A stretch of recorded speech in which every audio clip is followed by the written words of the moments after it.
Even that name sounds evil, the dean murmured. I shortened his birth name to RJ. Came to Abatos because he, like you, couldn't get along with his mother. I tried to make him good. Did everything I could. Even his brother brought him could be fixed. But in the end, it seems Ryan learns what I did. Some evil can't be fixed. Still don't believe we are here. A royal wedding, pleaded an older boy with sunken eyes. A kid like us, now the king. I'm marrying a girl as pretty as Sophie, said a bald boy, his collar littered with dandruff. Don't forget that, Emilio. That's why I want to be a king. Think I'll get to be a king someday, Dean Burchard? Arjun asked. Or at least a prince?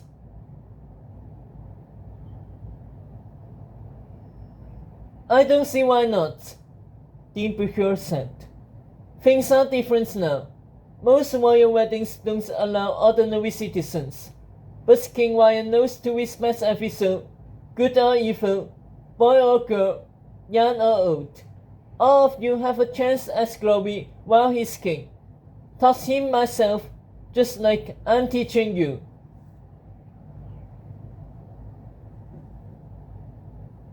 Can we meet King Ryan? Can I get his autograph? Emilio asked. I want to meet him, another boy prompted. Me too, clamored the rest of the group. The dean brushed it. I'm sure Ryan remembers me fondly.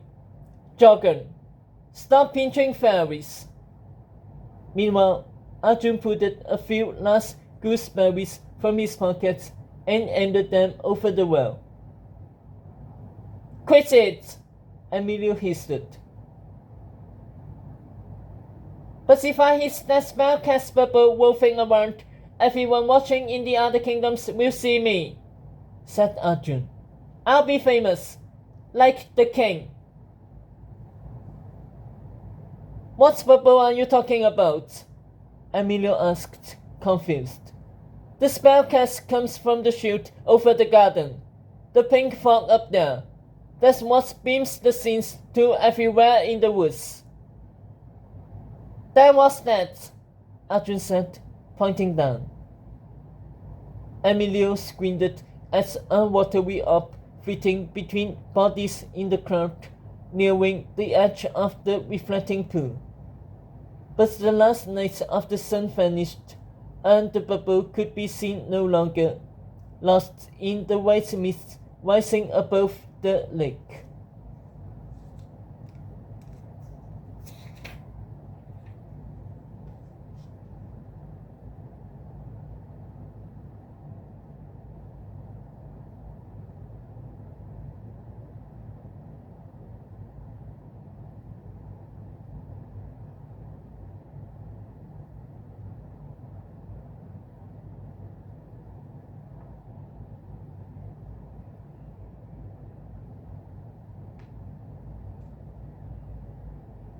As night settled, the mist spewed thicker, rolling over the waters in snow-colored waves. Behind the pool, Kay marched the camera's guard into formation, the armored bodies silhouetted in fog. Standing on a staircase behind were Alpa and Omida, the two Mistral sisters, hooded amongst the crowd, eyes locked on one statue, each muttering the same incantation under their breaths. En crew, the statue began to glitter a radiant gold, casting rippling light on the king's carved face and the snake crushed in his arms. The mist over the reflecting pool dissipated, revealing the surface had magically frozen, the ice strewn with blue and gold rose petals, the pool now a stage.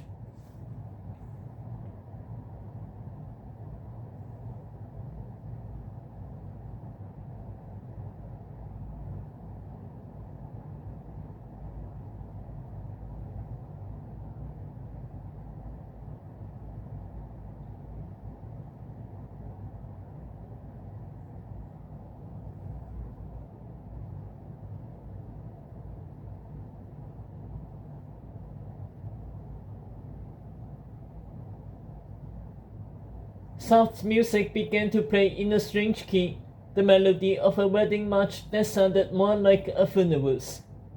Then a row of movements reflected in the ice. Wedding guests raised their hats.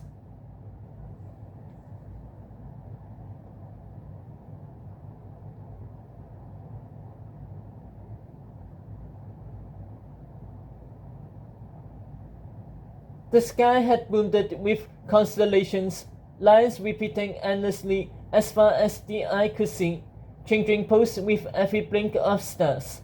Against these ceteris patterns, two more stars appeared, the bride and the king, floating down on the wings of 1,000 white butterflies beating across the bride's gown. Her shoes were made of glass, her throat colored with rubies, her face shrouded in a delicious fur. Her groom wore a white fur soaring behind him like a cape, belted with a chain of gold lions. Excalibur hilt gleamed at his waist. The crown of camelot fit securely on his head. He made a fine King Lion, despite, with his tight copper hair, amber tan, and aqua green gaze.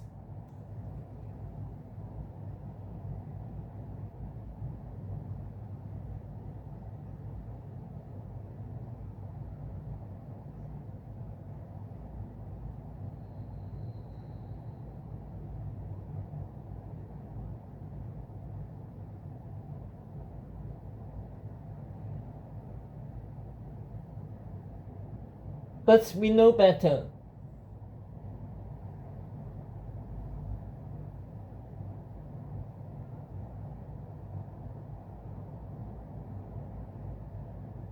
Lion was only playing the part of his brother. His wild hair hacked short, his skin painted tan, his eyes lighted by magic. His bride, too, seemed to be playing a role, her smile fascinated, her hands clasping him the way she once clasped another boy she had intended to marry, a young, frost-haired schoolmaster who she thought she loved with all her heart. But now, in her wide-green eyes, there was no love. There was nothing but the reflection of her gloom, twisted with the emptiness of her gaze.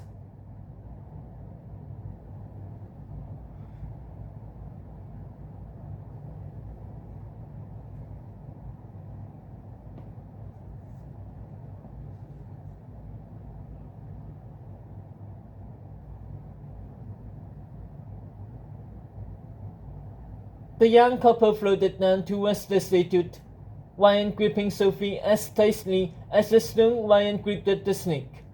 They neared the ground, bathed in the statue's light, the wood's eyes upon them.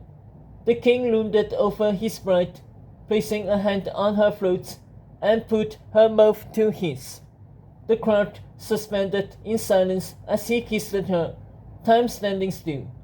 Look closer, the way I can, and one could see the chill in Sophie's cheeks, the shudder in her legs.